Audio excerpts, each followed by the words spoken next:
Hi friends, welcome back to my channel. எல்லாருக்கும் வணக்கம். எப்படி இருக்கிறீங்க எல்லோரும்? இன்றைக்கி வந்து பார்த்திங்கன்னா நான் வந்து ஒரு 2 நாள் vlog வந்து ரேண்டமாக போட்டிருக்கிறேன். இந்த மாதிரி ரொம்ப யூஸ்ஃபுல்லான டிப்ஸும் இருக்கும், kitchen tips and home making tips. So கண்டிப்பாக பாருங்கள், யூஸ்ஃபுல்லாக இருக்கும். ஸோ பார்த்தீங்கன்னா ஃபஸ்ட்டு என்னோடய ஸ்டைலில் மேகி எப்படி செய்கிறதுன்னு பார்த்துடலாம். எண்ணெயில் கொஞ்சமாக சீரகம் போட்டுட்டு, கடுகு போடக்கூடாது, தேவையான அளவுக்கு பச்சை மிளகா போட்டுட்டு ஒரு 2 மீடியம் சைஸ் வெங்காயம் ஆட் பண்ணியிருக்கிறேன். 3 அடல்ட்டுக்கு செய்கிறேன், 3 பெரியவங்களுக்கு, 3 பேருக்கு இது கரெக்டாக இருக்கும். ஸோ 2 மீடியம் சைஸ் தக்காளியும் எடுத்து வச்சுருக்கிறேன். வெங்காயம் வந்து லைட்டாக தான் வதங்கணும், ரொம்ப வந்து நல்லா நம்ம சிக்கன்லாம் செய்கிறதுக்கு வதங்கும் இல்லையா, அதுமாதிரிலாம் வதங்கணும்னு அவசியம் இல்லை. ஸோ இப்போ பார்த்தீங்கன்னா தக்காளியும் வந்து சாப் பண்ணி அதில் ஆட் பண்ணிக்கலாம், கொத்தமல்லி ஆட் பண்ணிக்கலாம். மேகி மசாலா அதில் டேஸ்ட் மேக்கர் கொடுத்துருப்பாங்க இல்லையா, அதை ஆட் பண்ணிவிட்டு நான் எக்ஸ்ட்ராவாக அந்த ஒரு மேகி மசாலா வைக்கும் இல்லையா, நம்ம சப்ஜிலலாம் போடுவோமே, அதுவும் ஒரு பேக்கெட் போடுவேன். அதுக்கப்புறம் கொஞ்சமாக உப்பு, கொஞ்சம் காரம் வேணும்னாலும் மிளகா பொடி போட்டுக்கலாம். நான் வந்து பச்சை மிளகா எக்ஸ்ட்ராவாக ஆட் பண்ணியிருக்கிறதுனால ஆட் பண்ணல. இது வந்து நைட்டு ட்ரை ஃப்ரூட்ஸ் ஊற வச்சுருந்தேன். இப்போ கொஞ்சம் ஸ்மூதி மாரி அரைச்சி குடிக்கலான்னு சொல்லிட்டு கொஞ்சம் நாளாக தான் ஸ்டார்ட் பண்ணியிருக்கிறது. நான் ஒன்றும் ஃபஸ்ட்லேருந்து ஃபாலோ பண்ணல. ஸோ ஒன்று இப்போ வந்து கொஞ்சம் ஃபாலோ பண்ணணுன்னு சொல்லிட்டு ஸ்டார்ட் பண்ணியிருக்கிறேன். முட்டை நம்ம வந்து உரிக்கிறதுக்கு கொஞ்சம் கஷ்டப்படுவோம் இல்லையா, ஸோ வந்து ஈஸியாக எப்படி உரிக்கிறதுன்னு பார்த்தீங்கன்னா, இதுமாதிரி கவுண்டர் டாப் மேலேயோ இல்லை எங்கேயாவது இடத்துல நல்லா தட்டிட்டோன்னா, அதுக்கப்புறம் தண்ணியில் போட்டு எடுத்தோன்னா ஈஸியாக கழண்டு வந்துடும். அது குழந்தைங்களுக்கு டெய்லியுமே ஒரு முட்டை கொடுத்துருவேன். இப்போல்லாம் பெப்பர் போட்டு தான் சாப்பிட்றாங்க, அதுக்கு மேலே வந்து பெப்பர் போட்டாலே பிடிக்காது. பட் இப்போ போடலன்னா சாப்பிட்றது இல்லை. ஸோ அது ஒரு நல்ல விஷயம். ஸோ பார்த்திங்கன்னா ஃபஸ்ட்டு காலையில் பிரேக்ஃபாஸ்ட்டு சாப்பிட்ருவாங்க, மேகி சாப்பிட்டாச்சு. அதுக்கப்புறமா அவங்களுக்கு வந்து ப்ளெயின் மேகி தான் செஞ்சுருந்தேன், மசாலா இந்த வெங்காயம் தக்காளிலாம் போட்டால் பிடிக்காது. ஸோ அதை சாப்பிட்டுட்டு ஒரு 1 hour கழிச்சு ஒரு முட்டை கொடுத்துருவேன். குழந்தைங்களுக்கு ஸ்கூலில் பார்த்திங்கன்னா இப்போது 10th போர்டு எக்ஸாம் நடந்துகிட்டு இருக்குது. ஸோ ஸ்கூல் வந்து இவங்களுக்குலாம் ஹாஃப் டே தான் குழந்தைங்களுக்கு. 3 o'clock to 5 o'clock தான், 5:30 வரைக்கும் மனோமைக்கு. ஸோ சரி, ஸ்நாக்ஸ் ஐட்டம் மாதிரி ஏதாவது ஹெல்த்தியாகவும் கொடுக்கலான்னு சொல்லிட்டு சுயா உருண்டை தான் செஞ்சிட்ருக்கிறேன். நாங்கள் சுயா உருண்டைன்னு சொல்லுவோம், நிறைய பேர் சுசியம் இல்லை சுய் உருண்டை அப்படி நிறைய பேர் இருக்குது. வேறு ஊரில் வேறு பேர் இருக்கும்னு நினைக்கிறேன். உங்களுக்கு நீங்கள் என்ன பேரில் இந்த டிஷ்ஷை சொல்லுவீங்கன்னு சொல்லிட்டு சொல்லுங்கள் கமெண்ட்ஸில், உங்கள் ஊரில் என்ன சொல்லுவாங்க இந்த டிஷ்ஷுன்னு சொல்லிட்டு. ஸோ இப்போ பார்த்தீங்கன்னா கொஞ்சமாக வந்து வெல்லம், ஒரு 3/4 கப்பு வெல்லம் எடுத்துருக்கிறேன். 1 கப்பு பச்சை பயிருக்கு 3/4 கப்பு வெல்லம் எடுத்துருக்கிறேன். ஸோ கொஞ்சமாக தண்ணி ஊற்றி கரைச்சிக்கலாம். 2 கப்பு மைதா ஆட் பண்ணிக்கிறேன். மைதா வந்து ரொம்ப அதிகமாக ஆட் பண்ணிட்டேன் நான். நீங்கள் 1.5 கப்பு எடுத்தாலே போதும். 1 கப்பு பச்சை பயிருக்கு 1/4 ஸ்பூன் வந்து உப்பும் 1/4 ஸ்பூன் வந்து மஞ்சள் பொடி ஆட் பண்ணிக்கலாம், 1/4 டீஸ்பூனு. ஸோ இந்த மிக்ஸ் பண்ணி வச்சிடலாம். வெல்லம் கரைஞ்சிடுச்சு. ஸோ இப்போ பார்த்தீங்கன்னா பச்சை பயிர் வந்து ஒரு 4 விசில் வச்சுருந்தேன். கரெக்டாக வந்துருச்சு. நல்லா லைட்டாக ஃபஸ்ட்டு வறுத்துட்டு வாஷ் பண்ணி அப்புறம் வேக வச்சுருந்தேன். ஸோ பார்த்தீங்கன்னா தெரியும், நல்லா வந்துருச்சு. ஆனாலும் வந்து முத்தாக தெரியுது. ஸோ நம்ம இது வந்து மேஷ் பண்ணிக்கலாம் லேட்டராக. ஸோ இப்போ வந்து இதில் கொட்டி வச்சுட்டு நம்ம ஒரே குக்கரை, அந்த குக்கரை பயன்படுத்திக்கலாம். சாமானும் நம்மளுக்கு கம்மியாக விழும் இல்லையா வளர்க்குறதுக்கு. ஸோ வந்து வெல்லத்தை கரைச்சி நான் வந்து அதில் வடிகட்டி எடுத்துக்கிறேன். கொஞ்சமாக இப்போது வந்து ஒரு 1/4 கப்பு அளவுக்கு தேங்காய் துருவல் தேவைப்படும். ஸோ நான் ஆல்ரெடி திருவி வச்சது இருக்குது. இது வந்து ரொம்ப யூஸ்ஃபுல்லாக இருக்குது. அதுக்கு முன்னாடி நான் நினைப்பேன் என்ன ப்ரிப்பரேஷன்லாம் அவ்வளோ வந்து டிஃப்ரென்ஸ் கொடுத்துட்டு போகுது அப்படின்னு சொல்லிட்டு. பட் ஆக்சுவலி ப்ரிப்பரேஷன் பண்ணி வச்சோன்னா ரொம்ப நம்மளுக்கு யூஸ்ஃபுல்லாக இருக்குது. இப்போ தான் எனக்கு கொஞ்சம் நாளாக இந்த பழக்கம்லாம் வந்து இருக்குது. ஸோ பார்த்திங்கன்னா அதை ஆட் பண்ணிவிட்டு நம்ம பச்சை பயிர் வேக வச்சது இதில் ஆட் பண்ணிக்கலாம். பச்சை பயிர் வந்து நான் ஒரு 1/4 ஸ்பூன் உப்பு மட்டும் போட்டு வேக வச்சுருந்தேன். ஸோ இப்போது உப்புலாம் ஆட் பண்ண தேவை கிடையாது, லைட்டாக உப்பு இருந்தால் போதும். இப்போ மேஷர் வச்சு இது மாதிரி மேஷ் பண்ணிக்கணுன்னா நல்லா நம்மளுக்கு வந்து அந்த கொஞ்சம் அந்த குழஞ்ச கன்சிஸ்டன்சி வந்துடும். நம்மளுக்கு உருட்டணும் இல்லையா லாஸ்ட்டாக. ஸோ இது மாதிரி கொஞ்சம் வந்து இலக்காக தான் இருக்கணும், அப்போ தான் வந்து நல்லாயிருக்கும் சாஃப்டாக உள்ளோ. ஸோ இப்போ ஒரு பிளேட்டில் கொட்டி ஆற வச்சுக்கிறேன். ஏன்னா நம்ம உருண்டை பிடிக்கணும், ரொம்ப சூடாக இருந்தால் வாட்டப்படாது. ஸோ இப்போ பார்த்தீங்கன்னா இந்த ட்ரை ஃப்ரூட்ஸ் எல்லாம் மிக்சரில் ஆட் பண்ணிவிட்டு, இது இனிப்புக்கு நான் டேட்ஸ் மட்டும் தான் ஆட் பண்ணிக்கிறேன், சீடு எடுத்துகிட்டு. சக்கரைலாம் எதுவுமே போடலை. அதுக்கப்புறம் பார்த்திங்கன்னா இப்போ வந்து பால் இந்த சீட்ஸ் இருக்குதுல்ல, பம்கின் சீட்ஸு, அந்த நம்மளுக்கு எந்த சீட்ஸ் வேணுமோ நம்ம வீட்டில் எது இருக்குதோ அதை ஆட் பண்ணிக்கலாம். இதுதான் போடணும்னு இல்லை. ஸோ பால் வந்து பாதி தண்ணி ஊற்றி காய்ச்சி வச்சுருக்கிறேன். 1 கிளாஸ் பாலில் 1 கிளாஸ் தண்ணி ஊற்றி காய்ச்சி, ஸோ அது வந்து ஆட் பண்ணி அதை நான் எடுத்துக்கினேன். ஏன்னா மேகி நான் வந்து இன்றைக்கி சாப்பிடல. குழந்தைங்களுக்கு வந்து இப்போது ஸ்கூல் கிளம்புறதுக்கு ஒரு 2 o'clock மாதிரி இருக்குது டைமு. ஸோ ஃபுல்லாக ரெடி பண்ணியாச்சு, ட்ரெஸ் மட்டும் தான் போடணும். ஸோ அதுக்கு முன்னாடி வந்து அவங்களுக்கு சப்பாத்தி, ஆளுக்கு ஒரு சப்பாத்தி ஊட்டிட்டுனா கொஞ்சம் ஃபில்லிங்காக இருக்கும். ஸ்கூலில் ஸ்நாக்ஸ் லைட்டாக எடுத்துகிட்டு போனாலும் ஓகே தான், ஏன்னா ஃப்ரெண்ட்ஸ்லாம் ஷேர் பண்ணிப்பாங்க. இப்போ பார்த்தீங்கன்னா சுய உருண்டை செய்ய வந்துட்டேன்.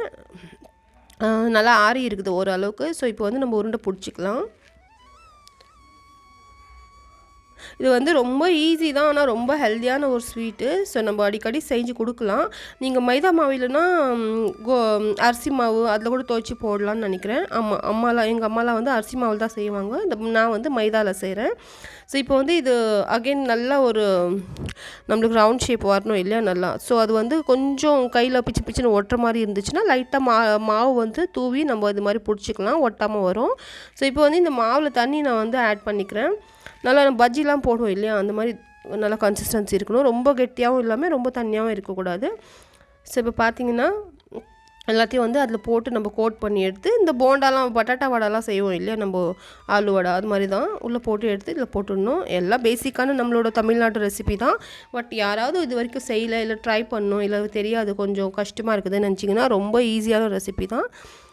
ஸோ எனக்கு வந்து பர்சனல் ஃபேவரெட், நம்மளோட ட்ரெடிஷ்னல் ஸ்வீட்டில் இது வந்து ரொம்ப பிடிக்கும். வீட்டில் எப்பயாவது படைக்கிறதுக்கு வந்து வடை பாயாசம் எல்லாம் செய்வாங்க இல்லையா, அதெல்லாம் நான் கையை கூட வைக்க மாட்டேன் குழந்தையில. எனக்கு இந்த சுசியம் இருந்தால் போதும், இதுவே நானே பாதி காலி பண்ணிவிடுவேன் செய்கிறது. ஸோ அன்றைக்கி மதியம் பார்த்திங்கன்னா குழந்தைங்கள ஸ்கூலில் ட்ராப் பண்ணிவிட்டு வந்துட்டு ப்ரான்ஸ் வாங்கிட்டு வந்துருந்தாங்க, கொஞ்சம் பெரிய சைஸு. ஸோ பிரியாணி வந்து நான் ப்ரான்ஸில் இது வரைக்கும் ட்ரை பண்ணதே இல்லை, ஃபர்ஸ்ட் டைம் தான் ட்ரை பண்ணேன். ஆனால் சூப்பராக வந்துருந்துச்சு. ஃபஸ்ட்டு கொஞ்சம் ப்ரான்ஸ் மேரினேட் பண்ணி வச்சுட்டு, அதுக்கப்புறம் நம்ம ரெகுலராக செய்கிற மசாலா வந்து செஞ்சுட்டு பிரியாணி மசாலாவை அதுக்கப்புறம் அதில் ஆட் பண்ணிவிட்டு, அதுக்கப்புறம் கொஞ்சமாக ஒரு நம்ம எடுத்த குவான்டிட்டியில் ஒரு 1/4 அளவுக்கு எடுத்து நான் வந்து தனியாக வந்து ஒரு வறுத்து வச்சுருந்தேன், ஷாலோ ஃப்ரை பண்ணி வச்சுருந்தேன். அதை லாஸ்ட்டாக ஆட் பண்ணிக்கலாம். இப்போ பார்த்தீங்கன்னா இன்னும் கொஞ்சமாக வந்து நான் ஹாஃப் எடுத்து வச்சுருந்தேன் தனியாக. அது வந்து கோழி வடை, ப்ரான்ஸ் கோழி வடான்னு சொல்லுவாங்க. அது நம்மளோட 65 மாதிரி தான். நம்ம சிக்கன் 65 ப்ரான் 65லாம் செய்கிறோம் இல்லையா, அது மாதிரி அதுவும் கொஞ்சம் வறுத்து எடுத்துக்கினேன். குழந்தைங்களுக்கு கொஞ்சம் பிடிக்கும் கிறிஸ்பியாக அப்படின்ட்டு. இப்போ பார்த்தீங்கன்னா மசாலா வந்து சூப்பராக ரெடி ஆகிட்டு இருந்துச்சு. ப்ரான்ஸ்லாம் போட்டு பாருங்கள், நல்லா எண்ணெய் பிரிஞ்சு எப்படி இருக்குது அந்த மசாலா. பார்க்கும்போதே நம்மளுக்கு அந்த மசாலா ரெடி ஆகும்போதே அந்த பார்க்கும்போதே தெரிஞ்சிடும் பிரியாணி எப்படி வரப்போகுதுன்னு சொல்லிட்டு. ஸோ நான் வந்து ஒரு 90%க்கு வந்து குக் பண்ணி எடுத்துட்டேன் ரைஸை. ஸோ இப்போ பார்த்தீங்கன்னா சொன்னேன் இல்லையா, தனியாக வந்து இந்த ப்ரான்ஸ் வந்து நான் வறுத்து வச்சுருந்தேன், கொஞ்சமாக ஷாலோ ஃப்ரை பண்ணி ஒரு 70% குக் ஆகிற மாதிரி. இப்போ தம்மில் வச்சோன்னா அந்த மீதி இருக்கிற 30% குக் ஆகிடும். தம்மில் எடுத்த பிறகு பாருங்கள் எப்படி இருக்குதுன்னு. டேஸ்ட்டும் சூப்பராகவே இருந்துச்சு. இது வரைக்கும் நான் ட்ரை பண்ணதில்லை, ஏன் இது நல்லா ட்ரை பண்ணலன்னு யோசித்தேன். ரொம்ப சூப்பராக இருந்துச்சு டேஸ்ட்டு. அதுவும் இல்லாமல் நல்லா பர்ஃபெக்டாக வந்துருந்துச்சு. மசாலா வந்து ஒரு டைம் அதிகமாகிடும் கம்மியாகிடும், பட் இதுக்கு வந்து கரெக்டான மசாலா, கரெக்டான காரம், உப்பு, டேஸ்ட்டு அட்டகாசமாக இருந்துச்சு. இப்போ அடிக்கடிக்கு செய்யலான்னு யோசிக்கிறேன், நல்லா இருக்குது. ஸோ இது வந்து நெக்ஸ்ட் டே பார்த்திங்கன்னா மார்னிங் பாஸ்தா செஞ்சுட்டு இருந்தேன். ஃபர்ஸ்ட் நாள் மேகி, செகண்ட் நாள் பாஸ்தா அப்படி தான். ஏன்னா கொஞ்சம் அவங்களுக்கு வந்து மார்னிங்கில் ஏதாவது கொஞ்சம் அவங்க சாப்பிட்ற மாதிரி செஞ்சுருவேன் குழந்தைங்களுக்கு. ஸோ இந்த சீஸ் போட்டுருந்தேன், அதான் பாருங்கள் அந்த நாராக எப்படி அந்த சீஸோட வந்து அந்த ஸ்ட்ரெச்சினஸ் வருது இதில். ஸோ குழந்தைங்க வந்து இதெல்லாம் போட்டால் கொஞ்சம் விரும்பி சாப்பிட்றாங்க. வெஜிடபிள்ஸ்லாம் கேரட்டு, இந்த கேப்சிகம்லாம் போட்டு நான் ஹெல்த்தியாக தான் செஞ்சுருந்தேன். ஸோ பாஸ்தாவும் பார்த்திங்கன்னா கொஞ்சம் போன மாதம் வாங்கினது தான் எக்ஸ்ட்ராவாக இருந்துச்சு, சரி ஃபினிஷ் பண்ணிடலான்னு சொல்லிவிட்டு அது செஞ்சுட்டு இருந்தேன். அப்புறம் மதியம் பார்த்திங்கன்னா சரி கொஞ்சம் ஹெல்த்தியாக செய்யலான்னு சொல்லிவிட்டு எனக்கு வந்து இந்த அவியல் இருக்குது இல்லையா, அது வந்து ரொம்ப நாளாக, அதுவும் வந்து நான் இது வரைக்கும் ட்ரை பண்ணதே இல்லை. ஸோ வந்து அது வந்து இன்றைக்கி செய்யலான்னு சொல்லிட்டு செஞ்சுருந்தேன். அது கூட பார்த்திங்கன்னா அதுக்கு வந்து காரக்குழம்பு, வத்த குழம்புலாம் வச்சோன்னா ரொம்ப டேஸ்ட்டாக இருக்கும். சரி வெண்டைக்காய் போட்டு வச்சுருந்தேன். எனக்கு வந்து பர்சனலாக வெல்லம் கொஞ்சம் போட்டால் லாஸ்ட்டாக ரொம்ப பிடிக்கும். நான் ஹஸ்பண்டுக்கு பிடிக்காது, மோஸ்ட்டாக போடாமல் தான் செய்வேன்.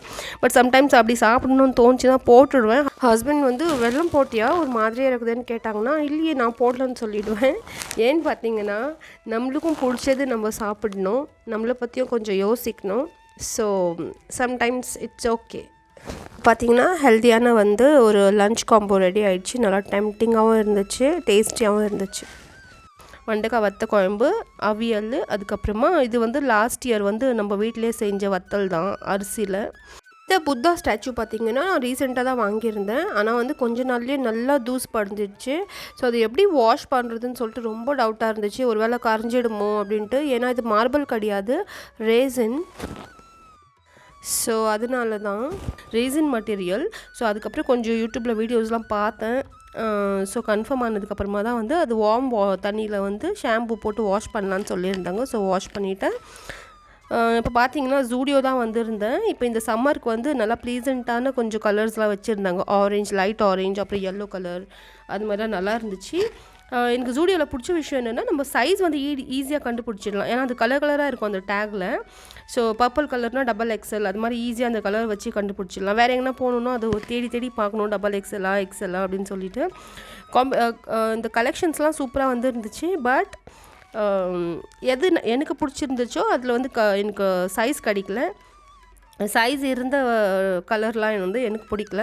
ஜூடியோ பார்த்தீங்கன்னா மனோமை பர்த்டேக்காக தான் போயிருந்தேன். சரி எனக்கு ஒரு ட்ரெஸ் வாங்கிக்கலாம்னு சொல்லிட்டு, பட் எதுவும் செட் ஆகலை. சரி சாரியை கட்டிக்கலாம்னு சொல்லிட்டு விட்டாச்சு. மனோமை பர்த்டே வந்து 11th மண்டேக்கு, கம்மிங் மண்டே. பர்த்டே கேக் எல்லாம் நான் தான் செய்ய போகிறேன். எல்லாமே வீடியோவில் கவர் பண்ணுறேன். கண்டிப்பாக பாருங்கள், இன்ட்ரெஸ்டிங்காகவும் யூஸ்ஃபுல்லாகவும் இருக்கும். இப்போ பார்த்தீங்கன்னா சிவராத்திரி வந்துச்சு இல்லையா? ஸோ அன்றைக்கி வந்து படைக்கிறதுக்கு ரெடி ஆயாச்சு. நம்ம வீட்டில் வந்து விநாயகர் சதுர்த்திக்கு படைக்கிற மாதிரி கொழுக்கட்டைலாம் வச்சு படைக்கிற பழக்கம் இருக்குது. ஸோ படைச்சிட்டு நாங்கள் வந்து சிவராத்திரிக்கு கிளம்பியிருந்தோம் திருவிழாவுக்கு. பட் என்னென்னா மொபைலில் 2% தான் சார்ஜிங் இருந்துச்சு. சரின்னு சொல்லிட்டு எதுவுமே கவர் பண்ணி முடியல. இதோட வந்து வீடியோ வந்து நான் இந்த விலாக் வந்து முடிச்சுக்கிறேன். நெக்ஸ்ட் பார்த்தீங்கன்னா மனோமையோட பர்த்டே விலாக் தான். ஸோ நெக்ஸ்ட் விலாகில் மீட் பண்ணலாம். அது வரைக்கும் எல்லாருக்கும் பாய், டேக் கேர், தேங்க்ஸ் ஃபார் வாட்சிங்.